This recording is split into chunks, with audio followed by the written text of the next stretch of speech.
যদি তিনজন স্পিনার নিয়ে খেলে তাহলে তিনটা পেসার মানে 6 জন বোলার নিয়ে যদি খেলতেন। শেষ মুহূর্তে ভাগ্য খুলল মিরাজের। পাপনের চাওয়াতে বিশ্বকাপ খেলতে গেলেন মেহেদী হাসান মিরাজ।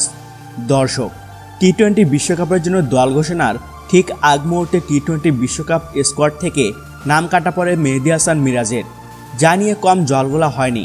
তবে সাকিব আল হাসানের পরে জাতীয় দলে অলরাউন্ডার হিসাবে বিবেচনা করা হয় এই ডানহাতি অলরাউন্ডারকে।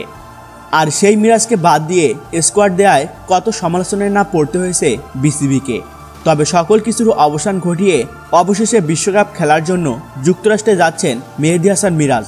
কেননা 15 সদস্য বিশিষ্ট নয়, 16 সদস্য নিয়ে বিশ্বকাপ খেলবে সব দলগুলো। আর তাই শেষ সদস্য হিসাবে মিরাজকে বেছে নিয়েছেন নাজমুল হাসান পাপন। জানা গেছে আগামীকাল রাত 1টায় যুক্তরাষ্ট্রে বিশ্বকাপ খেলার উদ্দেশ্যে রওনা দিবেন মেহেদী হাসান মিরাজ। তো দর্শক, শেষ মুহূর্তে বিসিবির এমন সিদ্ধান্ত নিয়ে আপনাদের মতামত কি? অবশ্যই কমেন্ট করে জানাবেন।